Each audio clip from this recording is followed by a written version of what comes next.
뉴스라면 나도 고수? 빵빵 퇴근길 발언때 기사님. 안녕하십니까. 기사 정해창입니다. 한 50전 정도밖에 안 될 것 같아요. 잘했다는 건 남북관계를 잘했다고 봅니다. 대북관계에서 이명박 정부보다 유연하게 하는 것 같아가지고요. 지금 나은 것 같아요. 주택이 안 팔리니까 건축하는 걸 갖다 축소시킨다는 얘기가 있더라고요. 그러면 안 되죠. 지금 집이 없어 난리인데 어느 정도 소형주택을 많이 져가지고 집 없는 사람들의 그걸 하나로 풀어줬으면 좋겠습니다.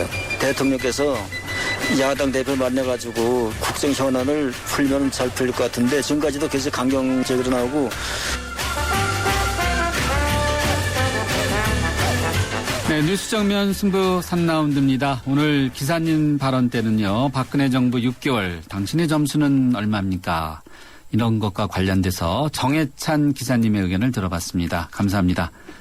네, 이렇게 매일 3라운드는 서민들의 발이 되어주는 버스와 택시 기사님들의 목소리로 문을 열고 있습니다. 그리고 오늘 뉴스 정면 승부가 한 글자로 바라본 세상은 배인데요. 1528님입니다. 저는 수년간 1번 화장품을 써왔는데요. 방사능 수치가 걱정돼서 해당 업체에 전화했더니 당연히 안전한 것만 판매하는 것이니 믿고 쓰라네요. 불안한데 그냥 믿고 쓰라니요.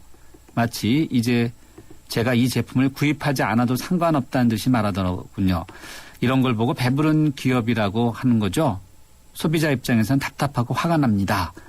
라고 이렇게 아주 볼멘 목소리, 네, 이런 의견 주셨습니다. 쓰지 말아야 되겠네요. 네. 휴대전화 우물정 0945번으로 여러분들의 다양한 의견 받고 있습니다. 정면 승부 3라운드요. 잠시 뒤에 스포츠 뉴스부터 알아보죠.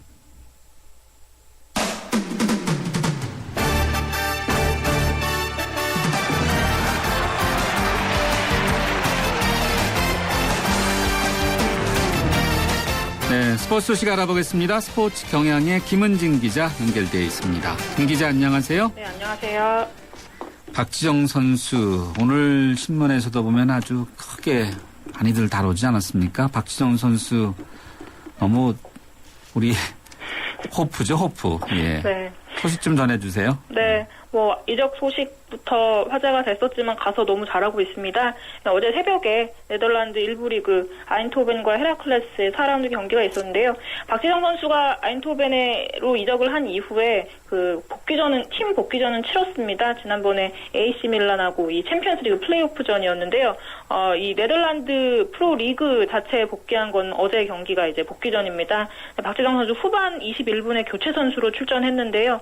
20분 만에 골을 바로 넣었습니다. 0대1로 뒤지고 있었는데 이 박지성 선수의 골로 1대1 동점이 돼서 경기가 무승부로 끝났는데요. 굉장히 아인토벤에서는 중요한 골이었습니다. 이 네덜란드 리그에서 박지성 선수가 골을 넣은 게 8년 만이고요. 또 리그를 통틀어서 공식 경기에서 골을 넣은 거는 지난 메뉴 시절인 2012년 1월 이후 1년 반 만에 정말 오랜만에 골 소식을 전해왔는데요. 작년에 잉글랜드 QPR로 이적한 뒤에 박지성 선수가 한 골도 넣지 못했습니다.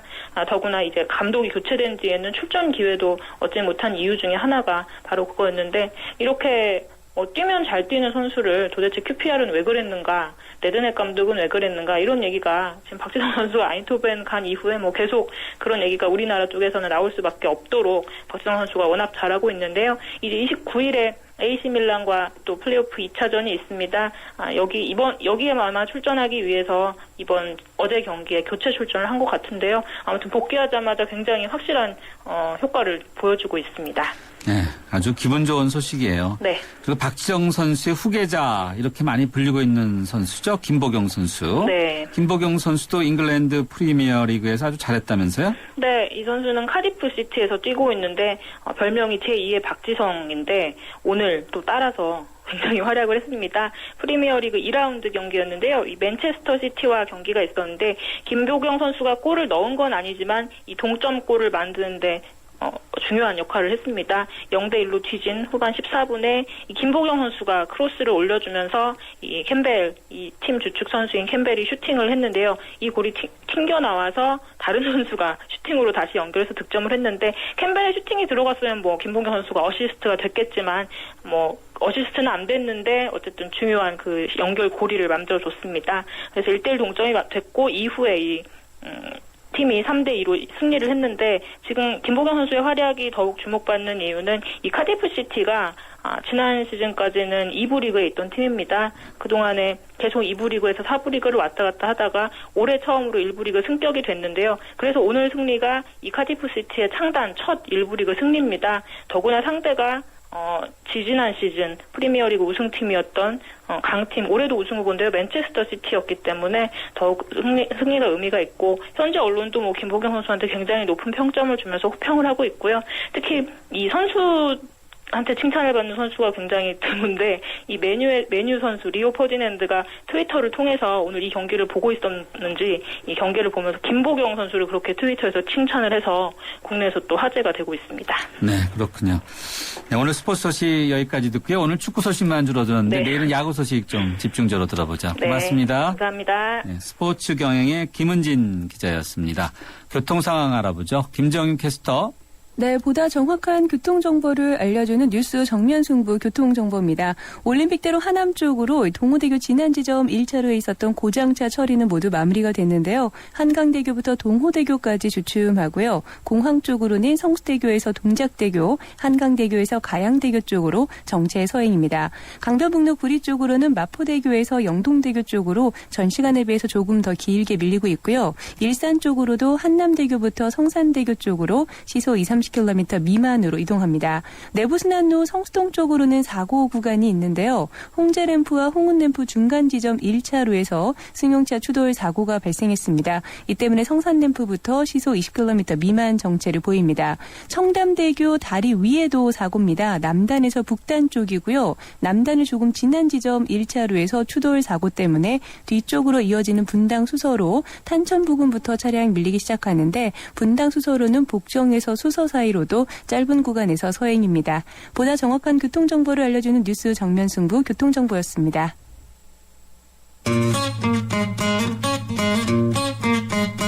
YTN 뉴스 정면 승부에서는 청취자 여러분의 참여를 기다리고 있습니다. 프로그램에 관한 의견을 보내주실 분은 휴대전화번호 샵 0945번으로 50원의 유료 문자를 보내주세요. 전화 참여는 서울전화 02-771-0945번으로 하실 수 있습니다. 여러분의 많은 참여를 기다리고 있겠습니다. 네, 뉴스 정면 승부 3라운드 세 번째 정면 인터뷰 함께 하시겠습니다. 얼마 전 국정원의 국정조사 특위가 활동을 마쳤죠. 그런데 별다른 성과가 없었다. 이런저런 말들이 많은데 국회에는 특위가 아주 많이 구성되어 있습니다. 민간인 불법 사찰 국정조사 특위, 또 남북관계 발전 특위, 허베이 스피리트호 유류 피해 대책 특위, 아주 이름도 외우기 어려운 여러 가지 특위가 많은데요. 그런데 이들 특위는 국회에서 회의가 거의 열리지도 않는 이른바 유령 특위라고 불리고 있는데, 즉 개점 휴업 상태임에도 활동비가 지급되고 있습니다. 이전에는 활동비와 관련해서 내역 공개가 가능했는데 이것이 최근에 비공개로 바뀌었다고 합니다. 왜 그런지 문제점은 없는지 한번 짚어보도록 하죠. 대학 교수들이 주축이 되어 지난 2002년에 설립한 의정활동 감시 시민단체인데요. 바른사회 시민회의에 김영훈 경제실장 전화로 연결되어 있습니다. 김 실장님 안녕하세요. 네, 안녕하십니까. 네, 국회의 특위, 국회에서 특위는 또 왜 필요한지는 원래 정상적으로 상임위가 가동되면 문제가 없을 텐데. 네. 네. 특위 활동비가 잘 공개를 안 하나 보죠? 네, 그렇습니다. 사실 지난 저희가 이제 올해 3월에 관련 보고서를 낸 적이 있었는데요. 예. 국회 그때 당시에는 이제 어느 정도 좀 공개가 됐었는데 지금은 다시 이제 입장을 바꿔서 좀 비공개로 좀 돌아선 좀 측면이 있습니다. 이제 국회 특별위원회 같은 경우는 이제 구성이라든지 운영을 국회가 자율적으로 결정하거든요. 그렇기 예. 때문에 이제 뭐 위원회 하나 만들자 하면 마음대로 만들 수 있습니다. 근데 그거 자체는 사실은 뭐 문제 삼긴 좀 어려운 면이 있는데 예. 정작 회의 횟수라든지 네. 또 회의록을 분석해 보면 너무 이제 제대로 좀 돌아가지 않는다. 이제 그렇지 않은 위원회도 물론 있지만 예. 대부분이 너무 이제 미흡하게 운영이 되고 있다. 이제 그렇기 때문에 좀 문제가 되는 부분이 네. 있습니다. 뭔가 일을 하기 위해서 특별위원회를 만든다 자체는 문제가 없는데 만들어 놓고 정작 일은 안 한다는 거죠. 네, 맞습니다. 예. 일은 안 하는데 돈은 타간다. 네. 돈 타가는 것 관련해서 지난 1월 달에 활동비 내역을 공개해라 라고 요청해서 공개를 하셨던 건가요?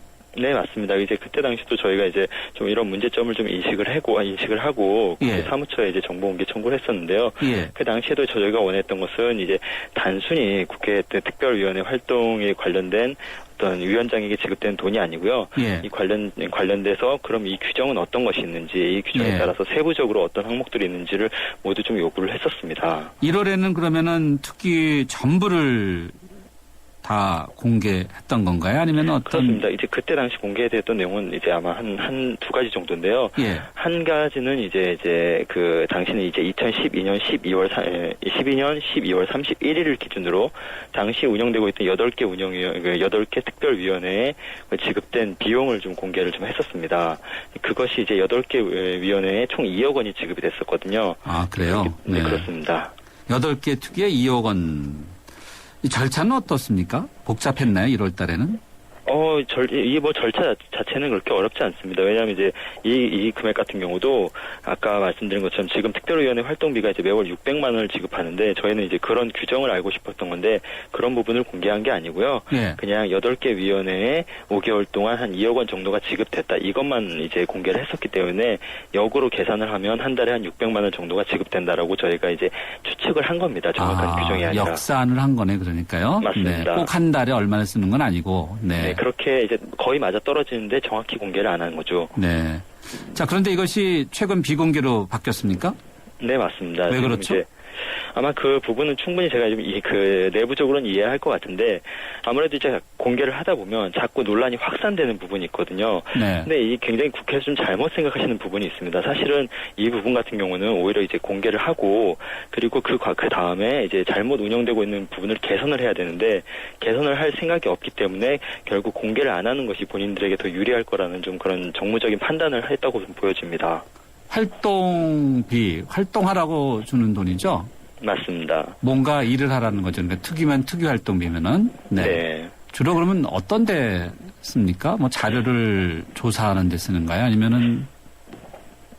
일단 방금 특기 활동비라고 말씀하셨는데 저희가 이제 문제 제기하고 싶은 부분은 이름 자체도 조금 잘못됐습니다. 왜냐하면 이제 특기 활동비라는 것은 존재할 수가 없고요. 원래는 이제 특기 회의 수당이 이제 존재를 해야 되겠죠. 회의 수당이요? 그렇습니다. 왜냐하면 이제 특별위원회라는 것은 회의를 하지 않습니까? 예. 그렇게 되면 이제 회의에 따른 정부위원회도 그렇게 운영이 되고 있는데 그에 따른 회비를 수당을 지급하는 것이고요. 예. 이제 그 회의와 위원회 운영과 관련된 비용이 발생이 될 겁니다. 그런 부분은 국회 사무처에서 예산으로 처리하는 것이 정상적인 거죠. 이걸 예를 들어 이제 그 특위위원장에게 활동비를 주고 이걸 가지고 특위를 알아서 운영해라라고 하는 것 자체가 사실은 그 행정부에서는 상상도 할 수 없는 일이거든요. 지금 바로 행정부에서 상상도 할 수 없는 그런 방식으로 국회에서 특위가 운영되고 있다.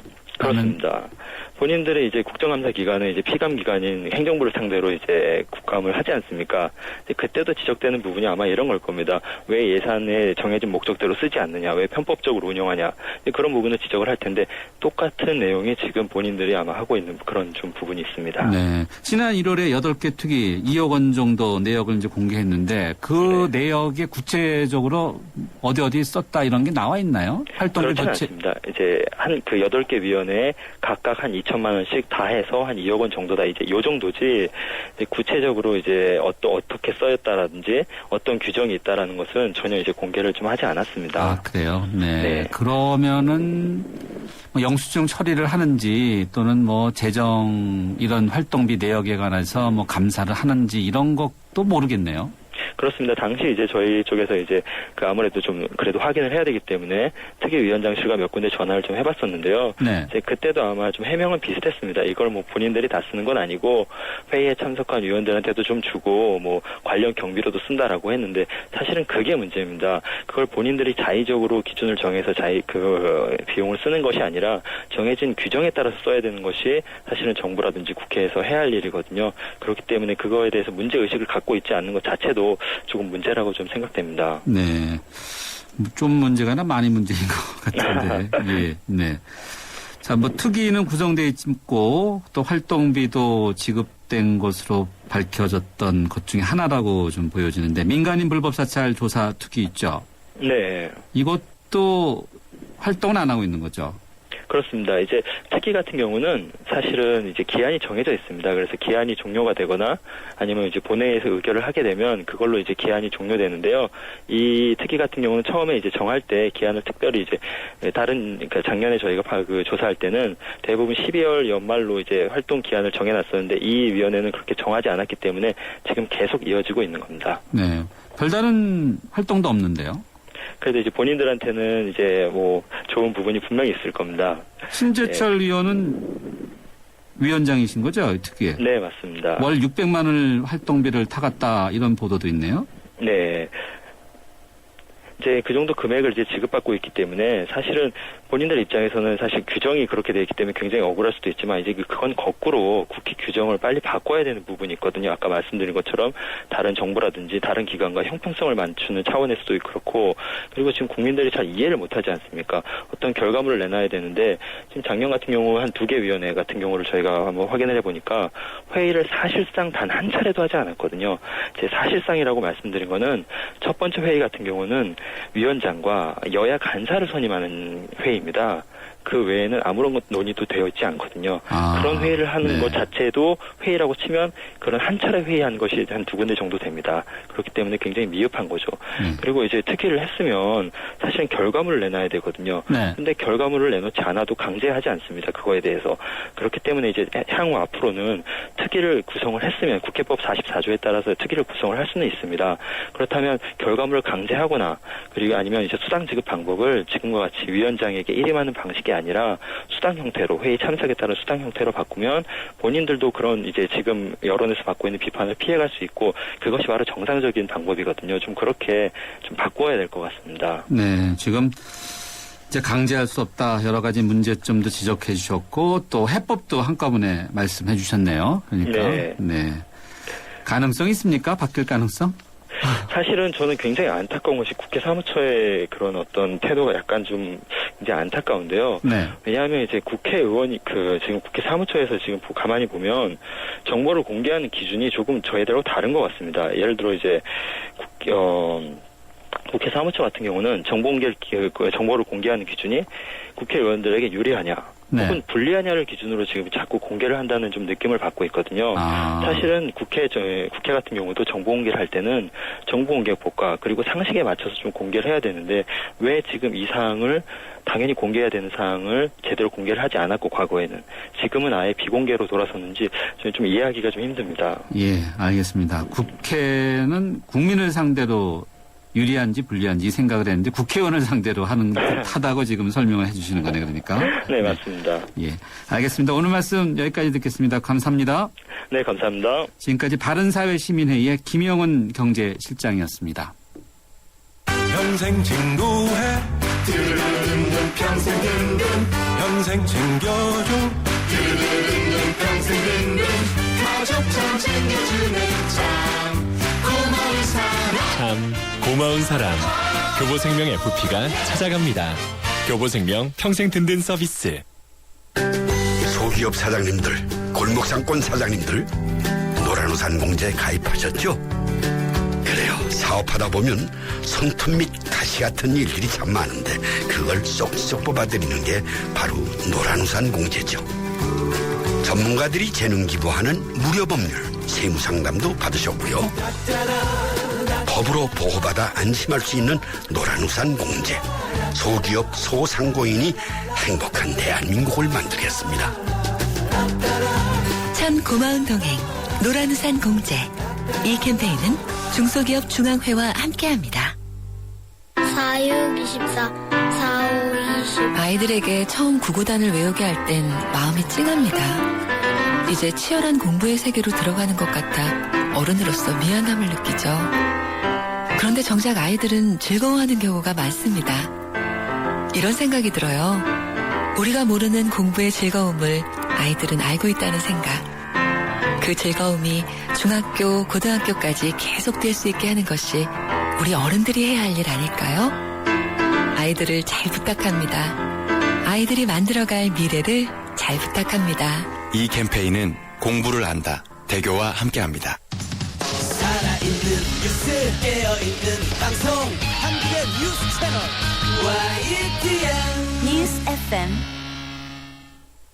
네, 뉴스 정면 승부 4라운드입니다. 대한민국 대표은행 KB국민은행과 함께하고 있는데요. 정면 승부 4라운드 잠시 뒤에 경제뉴스 그리고 서울대 곽금주 교수님과 함께하는 핫히트 뉴스 이어가도록 하겠습니다.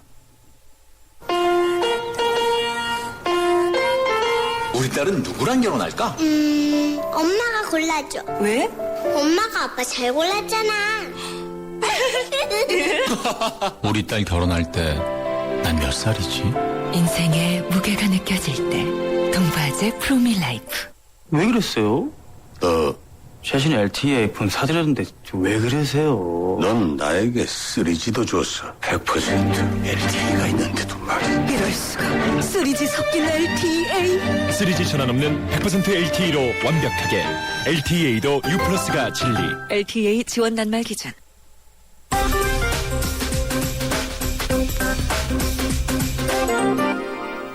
네, 주요 경제 뉴스 살펴보겠습니다. 머니투데이의 김태은 기자 연결돼 있습니다. 김 기자 안녕하세요. 네, 안녕하세요. 세계에서 가장 돈이 많은 사람들의 랭킹이 나왔나 보죠? 네, 그렇습니다. 현재 세계 부호 1위는 빌 게이츠 마이크로소프트 창업자입니다. 자산 규모가 724억 달러, 우리 돈으로 약 79조 원에 달합니다. 2위는 멕시코의 통신재벌인 카를로스 슬림으로 656억 달러의 자산을 보유하고 있었습니다. 3위는 워런 버핏 버크셔 해서웨이 회장인데요. 584억 달러의 자산을 기록했는데 올해 들어서만 103억 달러가 불어났다고 합니다. 우리나라에서는 이건희 삼성그룹 회장이 102억 달러, 약 11조 3천억 원으로 107위를 차지했습니다. 이 회장은 올해 상반기까지만 해도 80위권에 머물렀는데 삼성전자 주가가 최근에 많이 떨어지면서 100위권 바깥으로 순위가 밀렸습니다. 아시아권의 최고 부자는 홍콩의 리카싱 청콩그룹 회장으로 나타났는데요. 자산 규모 269억 달러로 세계 부호 순위 16위였습니다. 네. 이건희 회장이 랭킹이 떨어졌다는 부분을 우리가 어떻게 받아와야 될지, 네. 안 됐다 이렇게 해야 되는 건지, 네. 좀 판단이 잘 안 서네요. 이번에는 국민연금 체납 문제 좀 짚어보죠. 연예인과 프로스포츠 선수를 포함해서 고소득자의 국민연금 체납액이 무려 4천억 원이 넘는 것으로 집계되었나 보죠? 네, 국민건강보험공단이 납부 능력이 있는데도 국민연금을 상습적으로 체납하는 분들을 별도 관리 대상으로 분류하고 있습니다. 연예인이나 프로스포츠 선수, 전문직 종사자 등이 대부분인데요. 이들처럼 지난달 기준으로 이렇게 특별관리 대상자가 모두 8만 2천 명에 달합니다. 이들이 체납하고 있는 국민연금 보험료가 4,200억 원에 달하는데요. 이들로부터 거둔 국민연금 보험료는 체납액의 5%인 209억 원에 그쳤습니다. 명단은 공개를 안 했나 봐요. 네, 명단은 직접 공개하지 않았는데요. 연예인들이 조금 많이 늘었다고 합니다. 예, 도박하다 그랬나요? 네. 다음은 중소기업 소식 들어보죠. 우리나라 경제활동 인구 가운데 중소기업에 종사하는 인구가 절반을 넘은 것으로 나타났다고요? 예, 그렇습니다. 2011년 기준으로 경제활동 인구가 2,500만 명 정도 되는데요. 이 중에서 중소기업에 종사하고 있는 인원이 1,260만 명으로 50%를 넘었습니다. 사업체 수로 보면 중소기업의 비중은 더욱 큰데요. 대기업이 3,000개에 불과한 데 비해서 중소기업은 323만 개로 비중이 99.9%에 달합니다. 이런 비중에 비해서 임금 수준은 대기업에 비해 상당히 낮은 편입니다. 대기업 대비 중소기업 임금은 2003년에 60.9% 정도였는데 2011년에는 52.6%까지 떨어져서 대기업과 중소기업의 임금 격차가 점점점 벌어지고 있습니다. 점점점 벌어지지 말고 점점점 줄어들어야 우리 경제가 좀 건강한 거죠? 네. 예. 오늘 경제뉴스 고맙습니다. 감사합니다. 머니투데이의 김태은 기자였습니다.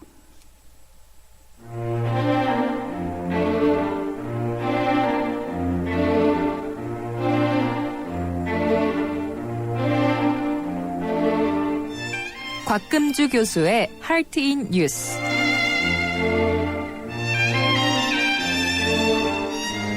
네, 서울대 곽금주 교수님과 함께하는 핫히트 뉴스입니다. 불황기가 되면 여성들의 치마 길이가 짧아진다는 속설이 있죠. 또 여의도의 포장마차 수가 늘어난다는 속설도 있습니다. 실제 그런 건 제가 목격은 못 해봤는데요. 네, 이렇게 일상생활에서 경기가 좋은지 나쁜지를 가늠해 볼 수 있는 지표들이나 속설들이 있는데요. 또 이런 것도 있습니다. 영화 이야기인데요. 우리나라 영화계에서 최근 보면은 공포 영화 대신에 재난 영화가 히트를 치고 있죠. 예를 들면 여고 괴담 대신에 감기나 설국열차가 흥행을 이어가고 있다는 이런 이야기인데, 예, 왜 이렇게 재난 영화에 열광하는지, 이것도 경기 불황이나 사회 불안과 맞물려 있는 것인지, 이런 이야기를 한번 서울대 심리학과 곽금주 교수님과 함께 알아보도록 하겠습니다. 네, 곽 교수님 나오셨습니다. 안녕하세요. 네, 안녕하세요. 저는 설국열차는 봤는데 감기는 사실 못 봤어요. 저도 감기 아직 못 봤습니다. 네. 네. 근데 분당에서 일어난다고요? 분당 분들은 꼭 보셔야 된다는데. 아, 그래요? 네. 네. 혹시 청취자분들 가운데, 예, 바로 또 곽금주 교수님께서 말씀해 주셔갖고 또 간접 선거 선전이 되지 않나 이런 생각이 드는데, 네. 재난 영화라고 흔히들 분류되고 있는데 이 재난 영화에 열광하는 이유가 있습니까? 네, 일단은 그 여름에 가장 두드러지는 거는요. 여름에 공포 영화를 많이 봅니다. 아, 네, 여름만 그러고 보니까 되면 또 그런 게 많네요. 네, 여름만 네. 되면 구미호 시리즈 다 나오고요. 그렇죠. 예. 네, 그거가 이제 계절하고 상관은 있거든요. 그러니까 왜냐하면은 계절에 막 너무 덥고 이러니까 뭔가 짜릿한 걸 보면서 그 당시는 그렇게 덥질 않아요. 왜냐하면은 이게 분산이 되기 때문에 예. 그 무서운 영화를 보면서 긴장할 때 그 예. 순간에는 막 덥다 이런 거를 못 느끼거든요. 그래서 그렇게 네. 여름에 이제 이러한 공포 영화가 이제 많이 확산이 되는데 지금은 아마도 이렇게 어떤 불안한 거, 사회의 불안이라든지 경제적으로 좀 상황이 안 좋을 때 사람들이 이러한 그 재난 영화를 보지 않을까 하는 건데요. 네. 그것도 일부 맞습니다. 아, 맞아요? 네. 그래서 사람들이 이러한 거 어쩌면 우리가 뭐 이렇게 살아가다가 모든 일들은 다 우연으로 만들어지는 거고 그리고 언젠가는 사라질 존재다라는 실존주의적인 그러한 사고를 하기가 쉬워지거든요. 왜냐하면 너무 상황이 나쁘고 경제적으로도 아주 불황이고 이렇게 해서 약간 불안감이 들 때 아 이렇게 내가 힘들게 뭐 살아야 되는가 어차피 다 죽을 인생인데 이러한 생각을 하게 되거든요. 말세론인가요? 네. 그런 거 언젠가 종말은 네. 올 텐데 내가 네. 이렇게 열심히 살아야 되나 이러한 생각을 할 때에 바로 이 재난 영화를 보면서 위안을 얻어요. 저런 더 심한 재난도 있구나. 그러면 나는 좀 덜하다. 그 다음에 거기서 살아남는 주인공을 보면서 나도 어쩌면 저렇게 살아남을 수도 있다. 라는 약간의 위안을 얻게 되는 네. 그러한 거가 재난 영화라고 할 수 있겠죠. 네. 자, 나도 저렇게 살아날 수 있다. 아니면은 저 영화 속 같은 불행이 나한테는 아직 다가오지 않았으니 네. 천만다행이다. 네. 이런 생각. 네. 그리고 또 대부분의 재난 영화를 보면은 선이 이깁니다. 선이 악을 물리치는 경우들이 예. 많거든요. 지구는 멸망해도 그래도 살아남은 이 뭐 멋진 두 사람 뭐 이런 거가 항상 있기 때문에 네. 그러한 걸 보면서 예. 새롭게 이제 인생을 다시 보는 거죠. 지금 예. 이 상황이 그렇게 나쁜 거는 아니고 저거보다 훨씬 낫지 않나. 예. 그리고 만약 저렇게 된다 하더라도 나는 살아남는 저 주인공이 될 것이다. 예. 라는 그러한 약간의 대리만족 이러한 것들 때문에 사실 재난 영화가 이렇게 좀 사회적으로 불안할 때 많이 상영이 된다라는 얘기를 하고 있습니다. 네. 그 속에서도 보면 항상 러브 스토리는 존재하죠. 존재하는 게. 네. 예. 자, 이렇게 경기 불황, 사회 현상의 일종의 속설 지표들이 일부 맞는다는 거죠. 네, 네. 네. 그러면 이런 집단적인 현상 어떤 것들이 만들어냅니까? 네. 일단은 우리가 집단적으로 같이 느껴져야 되거든요. 그러니까 네. 영화도 공감이 잘 돼야 됩니다. 그러니까 지금 그래야 흥행이 되겠죠. 흥행이 되겠죠. 네. 그래서 뭐 지구 온난화 문제, 경제 불황, 네. 또 아주 뭐 공기관의 어떤 타락, 예. 부패 뭐 이런 거라든지 예를 들어서 쓰나미 이거는 예. 지금 도처에서 일어나고 있잖아요. 그래서 그러한 거 핵무기 뭐 하여튼 이렇게 뭔가 공감할 수 있고 많은 사람들이 이러한 거를 느낄 수 있는 거가 바로 집단 궁중 심리를 만들어가면서 흥행한다라고 볼 수 있겠죠. 동시대에 같이 살고 있는 사람들이 모두가 공감할 수 있는 어떤 네. 그 코드가 당연히 심어져야 된다는 네, 거죠. 네, 네. 그럴 때의 이런 재난, 네. 공포, 네. 생존에 대한 위기 이런 부분들이 상당히 중요하다. 중요하죠. 근데 이제 이전 같으면은 그게 CG 작업이라 그러죠. 예. 별로 이렇게 생생하지가 않은 거예요. 예. 근데 요새는 너무나 기술이 개발돼서 맞습니다. 아주 깜짝 같잖아요. 예, 예. 그래서 그걸 보면서 지금 바로 일어나는 아마 감기 저 보지 못했지만 예. 분당을 그대로 다 보여줄 거예요. 천당 안에 분당이라고 그러니. 그러니까 예. 그게 와서 닿겠죠. 그래서 아마 공감대를 더 형성한다라고 볼 수 있죠. 네, 컴퓨터 그래픽의 기술이 우리나라가 세계 최고 수준이라고 하대요. 네. 그래서 더욱더 이런 영화가 많이 제작된다고 네. 하는데. 우리나라 영화가 진짜 잘 만드는 것 같아요. 요새 네. 스토리도 아주 탄탄하고요. 예. 네. 그런 것 같습니다. 박금지 교수님이 갑자기 영화 평론가가 되셨어요. 그러네요. 네. 그런데요. 네. 사회가 평온할 때는 이런 재난 영화가 아니라 뭐 로맨틱 코미디가 유행한다 이런 이야기도 있는데 네. 반대죠. 아니 그러니까 이게 다 뭐 어느 거가 다 반드시 이렇다라고 보기엔 참 힘들어요. 근데 예. 왜냐하면 평안할 때 로맨틱 코미디를 보고 좋아할 수도 있고요. 네. 또 약간 불안할 때 네. 그냥 가벼운 게 보고 싶을 때도 있어요. 스트레스는 워낙 많으니까. 네, 워낙 많으니까. 근데 이제 그걸 또 어떤 경우는 그러니까 만들기 나름인 것 같은데요. 어떤 경우는 나는 불안한데 저 뭐 가볍고 유치한 로맨틱 코미디냐 이렇게 볼 수도 있거든요. 근데 사실은 불안할 때 이렇게 재난 영화라든지 정말 리얼하게 지금보다 더 나쁜 거를 보여주는 영화. 그리고 좀 신경 안 쓰고 좀 가볍게 볼 수 있는 그런 코미디. 싫다. 그렇게 해서 이제 로맨틱 코미디 같은 거가 또 뜬다라고도 볼 수 있겠죠. 예. 최근에는 이런 로맨틱 코미디는 별로 없었던 것 같아요. 그렇죠? 뭐 있었나요? 네, 기억이 안 나는 거 보면 기억이 안 납니다. 네. 또 영화 평론가들은 또 다르게 지적하실지 모르겠지만 네. 일단 네, 기억은 없습니다. 사회가 안정적일 때 보여지는 지표들과도 이렇게 연관이 됩니까? 네, 그러니까 이 참 영화라는 거가요. 사회적인 그런 현상을 참 반영을 많이 하는 것 같아요. 그렇죠. 네, 예. 근데 영화 제작하는 분들은 참 그거를 미리 예견하면 얼마나 좋겠냐고 이런 얘기를 네, 하거든요. 흥행 코드랑 맞물려가지고. 맞물려가지고. 그러니까 전혀 흥행하지 않을 거라고 만든 게 막 흥행에 성공하고요. 예. 엄청 돈 넣어서 한 거는 또 의외로 안 뜨고. 맞습니다. 네. 네. 그러니까 이게 그 사람들의 어떤 심리적인 거 그리고 그 상황인 거 이러한 것들하고 굉장히 잘 맞아떨어져야지 되는 경우 같아요. 한동안 복고풍 할 때 그렇게 유치한 영화를 근데 엄청 떴잖아요. 뭐 예. 재작년과 써니 이런 거는 예. 뭐 진짜 보면 너무 유치하잖아요. 그렇죠. 근데 젊은 세대들도 그걸 보러 간 거죠. 예. 그러니까 그렇게 약간의 이제 리드해서 가는 그러한 그러니까 대중들이 지금 딱 원하는 거를 딱 그때 리드를 해서 가는 거가 잘 맞아 떨어지면은 예. 사실은 로맨틱 코미디든 뭐 블랙 코미디든 뭐 재난 영화든지 뭐 이런 북한 영화든지 이러한 예. 것들이 네, 잘 나갈 수도 있습니다. 네. 조금 안타까운 소식이었지만은 이제 김정학 PD 네네, 드라마든 네네. 영화당 맞춰서 보면은 참 그분이 만들면은 정말 다 흥행에 그렇죠. 네. 보증 수표다 했었는데도 또 그렇지 않았던 안 걸 했죠. 보면은 네. 지금 교수님께서 설명해 주신 바로 그런 것과도 맞물리는 것 그렇죠. 같아요. 네. 예. 요즘 특히 보면은 이제 그 환경 관련된 것들이 특히 좀 많은 것 같아요. 네. 영화에서 네. 보면은 바로 그 컴퓨터 그래픽 문제 때문에 그런지 고온 문제, 환경 현상, 설국열차는 이제 빙하기 아니겠습니까? 그렇죠. 예, 또 화산 폭발에 대한 이야기도 있고 네. 일본의 경우가 이제 그렇죠. 있었지 네. 않습니까? 또 방사능 괴담도 있는데 네. 이 재난에 대한 공포가 극심해질 때 사람들에게 많이 나타나는 어떤 심리적인 이상 징후라고 그럴까? 증세 이런 것도 있습니까? 네, 재난에 대한 공포가 계속 커지게 되면요. 직접 겪지 않아도 사람들이 어떠한 불안, 네. 장애라든지 이러한 걸 보일 수 있거든요.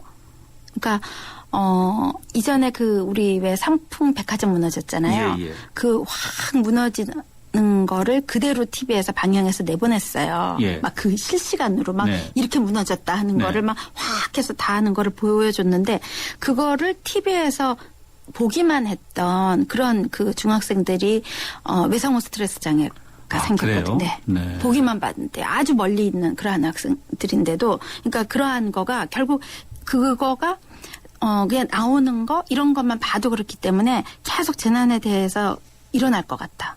갑자기 가는데 이 다리가 무너질 것 같다.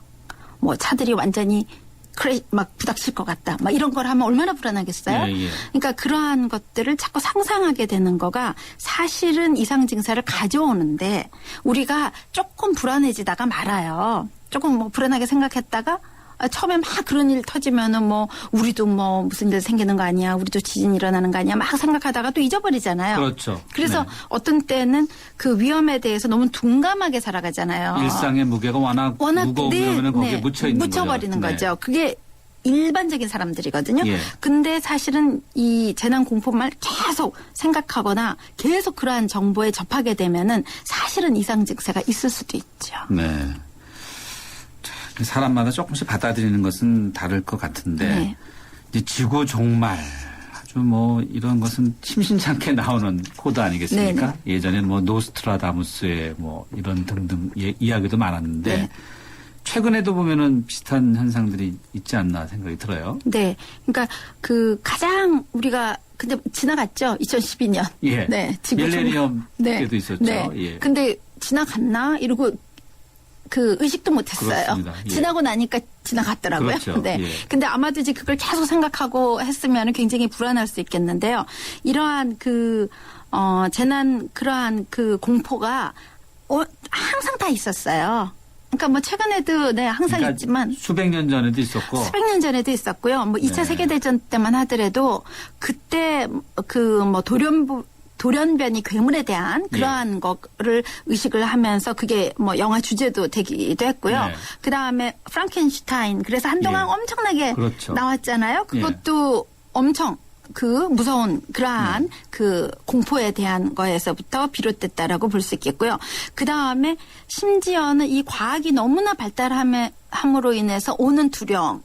그러니까 과학으로 인해서 오히려 재해를 입을 수 있다. 재해를 입을 수 예. 있는 그 공포를 우리가 가지고 있는 거예요. 그렇죠. 최근 영화들도 그런 거 되게 많잖아요. 맞아요. 뭐 예. 얼마 있다가 깨어났는데 예. 뭐 얼렸다가 깨어났는데 맞습니다. 지구는 예. 다 뭐 종말이 와 있어 없고 예. 뭐 뉴욕은 이렇게 변했고 막 이런 예. 거가 있듯이 그 옛날에도 항상 이런 게 있었어요. 그러니까 뭐 처음에 우리가 뭐 라디오 나오고 뭐 하여튼 이러한 전기 제품이라든지 뭐 비행기 로켓 이러한 것들을 관련해 가지고 항상 이러한 것들은 있었다라고 이제 볼 수 있겠죠. 그래서 우리가 상상하는 거, 미래 세계를 상상을 하잖아요. 그러니까 예. 영화는 항상 앞서가지고 보여주는 부분들이 있는데 진짜 그게 현실화되는 경우들이 지나고 나면 있거든요. 네. 봤다 옛날 영화에서 봤다. 네. 소설에서 봤다. 조지 오웰 이런 것도 네, 비슷하겠죠. 그렇죠. 네, 완전히 그런 거잖아요. 1984. 네. 예. 그게 그대로 실현이 되듯이 그러니까 지금 우리가 상상하는 거가 또 얼마 있으면 현실이 될 거다라는 예. 생각들을 많이 하게 되기 때문에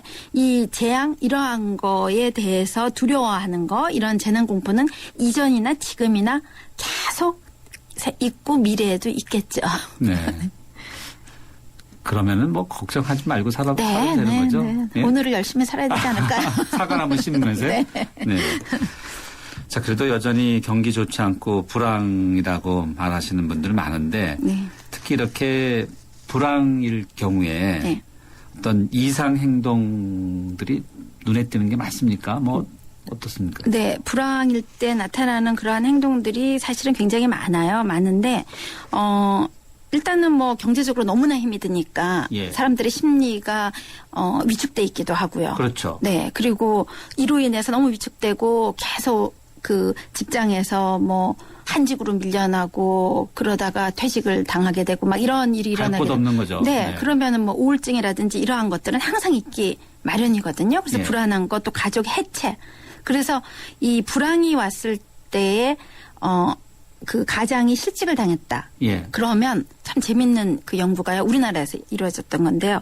그러면 가족들이 응집력이 한 6개월은 팍 높아져요. 아, 그래요? 도리어. 네. 그러니까 뭐 위기가 있을 때 가족들의 응집력이 높아진다. 네, 그래서 부인이 막 남편 위로도 해주고 막 안 하던 위로하고 괜찮다 막 이런 술 얘기도 한잔해, 하고. 술 한잔해 네, 하고 뭐 네, 그런, 그렇게 하고 네. 막 서로 대화도 통하고 뭐 우리 남은 잔고가 얼만데 이러고 네. 애들도 막 저렇게 해야 되겠다고 하는데요. 평상시에 싸우다가도 안 싸우고요. 근데 그게 6개월을 못 간. 아, 6개월이에요. 평균적으로요. 지난번에 왜 97년도 IMF 때 예, 했을 예. 때거든요. 그러니까 네. 그 정도는 참아내는데 이게 계속되기 때문에 이제 다들 허탈해지고요. 무기력해지고요. 짜증나고 불안하고 그 다음에 이혼하자 뭐 이러면서 가족이 해체되는 경우도 생기는 거죠. 그래서 IMF 시대 때 굉장히 가족의 해체가 많이 됐습니다. 네, 6개월이라는 부분이 저는 네. 딱 가슴에 다가오네요. 네. 네, 6개월. 6개월 내 모든 걸 정리하면서 더 탄탄하게 만들어가야 만들어야 되죠. 되겠네요. 네네. 그때 이제 서로가 막 너무 이해해주고, 그러니까 처음에 남편은 얘기 안 하잖아요. 실직을 당하게 되면은 예. 집에 얘기 안 하고 그냥 바깥으로만 돌고 있고 이러는데 사실은 알고 나서는 이 부인이 더 케어를 해주고, 예. 네. 근데 그게 오래 못 가기 때문에 사실은 그 시기 동안 뭔가를 준비를 해서 가족까지 해체되고 나면 이게 굉장히 힘들거든요. 그렇죠. 네. 그래서 네. 그때 같은 어떤 응집력을 계속 만들어가는 거가 필요하죠. 예, 알겠습니다. 응집력 6개월이라고 지금 곽군지 교수님께서 말씀해 주셨습니다. 교수님 오늘 말씀 여기까지 듣겠습니다. 네, 감사합니다. 네, 감사합니다. 8월 뜨거운 여름 쉐보레 쿨한 혜택. 쉐보레 차량 구매 시 쿨하게 최대 150만 원 할인 혜택. 올란도 캡티바 트랙스 구매 시 쿨한 캠핑용 차량 그늘막 지원. 스파크 구매 시 최대 36개월 무이자 할부. 쉐보레 썸머 페스티벌. 전시장 및 홈페이지 참조 8월 31일까지 스파크 S 제외.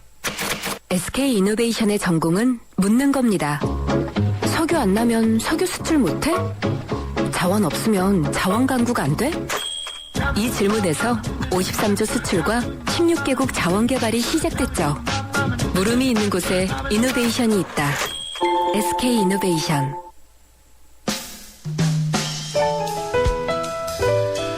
네, 마무리할 시간입니다. 오늘 뉴스 정면 승부가 한 글자로 바라본 세상은 배였는데요. 9678님입니다.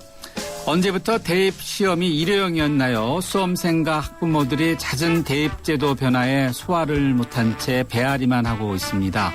바뀐 입시제도가 오히려 사교육만 키우는 꼴이 될까 걱정되네요. 네, 이런 의견 주셨습니다. 네, 정부가 또 대입제도 바뀌는 것도 발표를 했었죠. 네, 걱정이 많으십니다. 많은 분들, 학부형들 하도 많이 바뀌니까 언제는 또 입시제도가 너무 3,000가지여서 걱정이었는데 이번엔 또 확 바꾸니까 또 그것도 문제가 되고 교육은 100년지 대계라고 하지 않습니까? 네. 8월 26일 월요일 정면승부 저희가 준비한 라운드는 여기까지인데요. 프로듀서 이은지, 기술감독의 김동철, 백은지, 작가 정선인, 정은지, 진행의 저 김상호였습니다. 함께해 주신 여러분 고맙습니다. 내일 뵙겠습니다.